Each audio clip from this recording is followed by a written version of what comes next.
Hello बच्चों, welcome to my YouTube channel Jojas study. मैं हूँ ज्योति गुप्ता। मैं लेकर आई हूँ 6th क्लास की मैथ्स, जिसकी एक्सरसाइज है 4.5 और क्वेश्चन है हमारा पहला। तो पहला हमारा क्वेश्चन क्या कहता है, चतुर्भुज PQRS का एक रफ चित्र खींचिए, इसके विकर्ण खींचिए, इसके नाम लिखिए। क्या विकर्णों का प्रतिच्छेद बिंदु चतुर्भुज के अभ्यंतर है या बहिर्भाग में स्थित है। ठीक है, बहुत ही सिंपल क्वेश्चन है। तो चलिए करते हैं। हमारा पहला क्वेश्चन क्या है, पहला क्वेश्चन कह रहा है कि एक रफ चित्र खींचना है चतुर्भुज का। ठीक है, तो हमने एक चतुर्भुज बना लिया है, कैसा भी बना सकते हैं, बस उसमें 4 कोने होने चाहिए। ये हमने एक चतुर्भुज बना लिया है। मान लो ये जो चतुर्भुज है ये हमारा क्या है, ABCD। फिर ये कह रहे हैं इसके विकर्णों को मिलाइए, तो हमने इसके विकर्ण को मिला दिया। अब विकर्ण को जो हमने मिला दिया है, फिर ये क्या कह रहा है कि विकर्णों का जो प्रतिच्छेद बिंदु है वो अभ्यंतर में है कि बहिर्भाग में। प्रतिच्छेद बिंदु मतलब 2 रेखाएं जब एक दूसरे को काटती हैं, जो पॉइंट मिलता है इनको, वही हमारा प्रतिच्छेद बिंदु होता है। ठीक है, तो इसका विकर्णों का प्रतिच्छेद बिंदु हमने O मान लिया। तो ये हमारा चतुर्भुज के अंदर है कि बाहर है, तो आप क्या कहोगे कि ये हमारा चतुर्भुज के अंदर है। अंदर है तो हम क्या लिख देंगे, हम यहाँ पे हम लिखेंगे चतुर्भुज ABCD। ठीक है, ये हमारा चतुर्भुज का सिंबल होता है, ये लिख देंगे। चतुर्भुज ABCD के विकर्ण, हमारे विकर्ण क्या हैं, विकर्ण AC तथा कौन सा है दूसरा विकर्ण, DB या BD का प्रतिच्छेद बिंदु। ठीक है, कौन सा बिंदु, प्रतिच्छेद बिंदु कौन सा है, O। इस चतुर्भुज के अभ्यंतर स्थित है, मतलब अंदर स्थित है, अभ्यंतर स्थित है। ठीक है, ये तो हुआ हमारा पहला क्वेश्चन। ठीक है, पहला क्वेश्चन जो है हमारा कंप्लीट हो गया। तो अब हम अपना दूसरा क्वेश्चन करते हैं। दूसरा क्वेश्चन लिखा है, चतुर्भुज KLMN का एक रफ चित्र बनाइए। ठीक है, फिर हमें क्या करना है वो हम अभी आपके सामने पढ़ते चलेंगे। तो दूसरा हमारा क्वेश्चन क्या है, इन्होंने कहा है चतुर्भुज बनाना है KLMN। ठीक है, तो मान लो हमने एक चतुर्भुज बना लिया जिसका नाम है KLMN।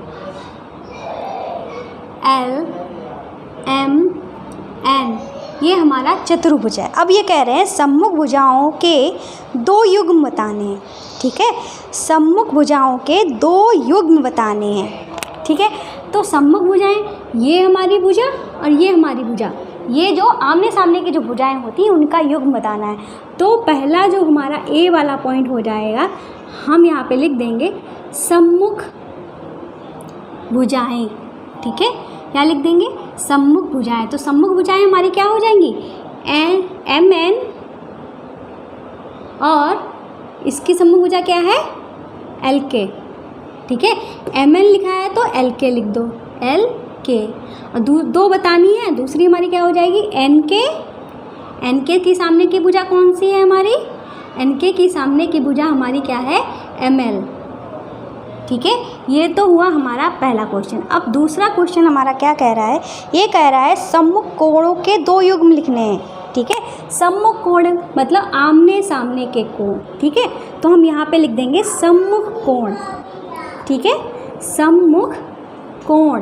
तो हमारे सम्मुख कोण हमारे क्या हो जाएंगे, वो हो जाएंगे हमारे NL, कोण N और कोण L। ये हुआ पहला। दूसरा हमारा क्या हो जाएगा, दूसरा जो हो जाएगा कोण K, कोण M, कोण K, कोण M। ठीक है, ये तो वो हुए हमारे सम्मुख कोण। ठीक है, अब फिर ये तीसरे में कह रहे हैं आसन्न भुजाओं के 2 युग्म। ठीक है, आसन्न भुजाओं के 2 युग्म। अब आसन्न भुजाएं क्या होती हैं, आसन्न भुजाएं होती हैं हमारी कैसी भुजाएं, जुड़ी हुई, मतलब इसके बाद वाली भुजा या इसके पहले वाली भुजा साथ में। जैसे कि ये और ये हुई, ये और ये हुई, ये और ये हुई, ये और ये हुई। ठीक है, तो मतलब साथ की 2 भुजाएं। इन्होंने कितनी कहा है, 2 युग्म बोले हैं, तो 2 हम लिख देंगे कोई।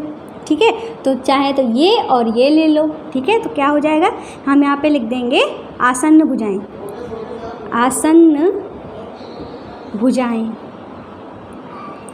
तो आसन्न भुजाओं में हमारे क्या हो जाएंगे, पहला तो ले लेंगे एन के और एन के के एल, पहला तो ये हो गया। दूसरा हम क्या लिख देंगे, ये ले लो चाहे ये और ये ले लो, के एल एल एम, के एल एल एम। ठीक है, ये दो युग्म लिखने थे, कोई दो युग्म हमने लिख दिए। फिर ये कह रहे हैं आसन्न कोण। ठीक है, आसन्न कोण लिखने हैं। आसन्न कोण हमारा तिरछा हुआ जा रहा है, कोई बात नहीं यार। ठीक है, अब हम यहाँ पे लिख देंगे डी, आसन्न कोण। आसन्न कोण, अब आसन्न कोण का मतलब पास में जो कोण बना हुआ हो। ठीक है, वही हमारा आसन्न कोण हो जाएगा। जैसे एन के पास में कौन सा कोण है, एम भी है, के भी है, तो ये और ये हो गया। इसके पास में कौन सा है, ये है, ये है। ठीक है, तो ये हमारे आसन्न कोण हो जाएंगे। तो हम यहाँ पे कोण एन लिख लेंगे। एन के पास में क्या है, एम है, के भी है, तो कोई भी लिख लो। ठीक है, दूसरा हम क्या लिख लेंगे, दूसरा जो है हम के पास में के लिख लेंगे। के पास में हमारा क्या है, एल भी है और एन भी है, तो दोनों में से हम कोई भी लिख सकते हैं। ठीक है, तो ये हुआ हमारे दो क्वेश्चन जो हमारे कंप्लीट हो गए। ठीक है, अब हमारा तीसरा क्वेश्चन है। तो चलिए तीसरा क्वेश्चन क्या कहता है, तो पहले तो हम इसको रफ करते हैं पहला क्वेश्चन को। ठीक है, तो भाई अगर आपको क्लास जो है वो पसंद आ रही हो तो सब्सक्राइब ज़रूर कर लेना। देखो सब्सक्राइब करने से क्या होता है कि हमारे जो वीडियोज़ के नोटिफिकेशन आपको मिलते रहते हैं, साथ में हमारे वीडियोज़ जो है आपके जो वीडियोज़ होती हैं उनमें आती रहती हैं यूट्यूब में। कैसे आती रहती हैं, जब आप सब्सक्राइब करेंगे। मान लो आपको हमारी क्लास पसंद आ गई, आपने सब्सक्राइब नहीं किया, तो आप चैनल का नाम इतनी जल्दी तो याद नहीं रहता है, तो आप ढूंढते रह जाओगे, मेरी क्लासेस नहीं मिलेंगी। तो अगर आप नहीं ढूंढना चाहते हो तो हमारे चैनल को सब्सक्राइब कर लीजिए। ठीक है, तो तीसरा हमारा क्वेश्चन क्या है, खोज कीजिए। खोज क्या करना है, इन्होंने क्या कहा है, पट्टियाँ और उन्हें बांधने की वस्तुएं लेकर एक त्रिभुज बनाइए। ठीक है, एक चतुर्भुज और एक चतुर्भुज बनाइए। त्रिभुज के किसी एक शीर्ष पर पट्टियों को अंदर की ओर दबाने का प्रयत्न कीजिए। यही कार्य चतुर्भुज के लिए भी कीजिए। क्या त्रिभुज में कोई परिवर्तन आया, क्या चतुर्भुज में कोई परिवर्तन आया, क्या त्रिभुज एक दृढ़ आकृति है, क्या कारण है कि विद्युत टावरों जैसे संरचनाओं में त्रिभुजीय आकारों का प्रयोग किया जाता है, चतुर्भुजीय आकारों का नहीं। ठीक है, तो ये हमारा क्वेश्चन है। तो भाई ये जो क्वेश्चन है हमारा कैसा है, ये एक प्रयोग टाइप में है। ठीक है, ये क्वेश्चन इंपॉर्टेंट नहीं है, ना ही आएगा, लेकिन इस चीज़ की जानकारी होनी चाहिए। देखिए आपने टावर वगैरह देखे होंगे, तो टावरों में क्या होता है कि आपने देखे होंगे त्रिभुज टाइप के बने होते हैं। टावरों में जो मतलब ये टावर है हमारा, इसमें कुछ ऐसे त्रिभुज टाइप की कुछ आकृतियाँ बनी होती है, त्रिभुज में ही होते हैं। ठीक है, ये क्यों होते हैं, तो वही क्वेश्चन को ये डिफाइन करना चाहते हैं। तो ये कह रहे हैं कि 3 पट्टियाँ लेनी है। ठीक है, हमारा कौन सा क्वेश्चन है, तीसरा। ये कह रहे हैं 3 पट्टियाँ लेनी है, इनको इस तरीके से ऐड करना है। ठीक है, चतुर्भुज में भी हमको 4 पट्टियाँ लेनी है, इनको हमें ऐड करना है। ठीक है, अब हमें क्या करना है, इधर से हमें दबाव डालना है। दबाव डालेंगे तो ये त्रिभुज जो है, ये त्रिभुज उल्टा हो जाएगा पर दबेगा नहीं। ठीक है, पर इसमें हम जब दबाव डालेंगे, इसको खिसकाएंगे, तो ये हमारा कुछ इस तरीके से खिसक के ऐसे हो सकता है। मतलब खिसकाएंगे तो वो ऐसे हो सकता है, मतलब आगे बढ़ सकता है। ठीक है, मतलब उसका शेप जो है वो चेंज हो सकता है, पर त्रिभुज में ऐसा कुछ भी नहीं होगा। ठीक है, त्रिभुज में ऐसा कुछ भी नहीं होगा। तो कहने का मतलब हमारा क्या हुआ, तो हम यहाँ पे क्या लिख दें कि अब हमने मतलब हमको निष्कर्ष पता चल गया। निष्कर्ष हम कैसे लिख देंगे, निष्कर्ष चाहे लिख दो, निष्कर्ष ये हमारा लिख दिया जाएगा। हाँ, त्रिभुज में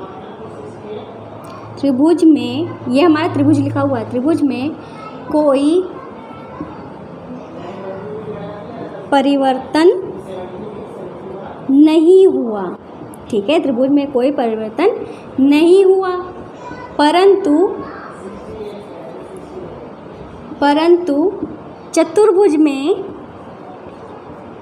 आकृति में परिवर्तन हुआ है, या चतुर्भुज में परिवर्तन हुआ है। ठीक है, चतुर्भुज में परिवर्तन हुआ है, अतः इसी कारण से टावर में त्रिभुज की आकृतियाँ बनाई जाती हैं। त्रिभुज की आकृतियाँ बनाई जाती हैं, ठीक है। इसी कारण से त्रिभुज में ये आकृतियाँ बनाई जाती हैं ताकि दबाव पड़ने पर, दबाव का मतलब जैसे हवा चले, कुछ भी हो, आंधी तूफान आए, ठीक है, दबाव पड़ने पर आकृति चेंज ना हो, आकृति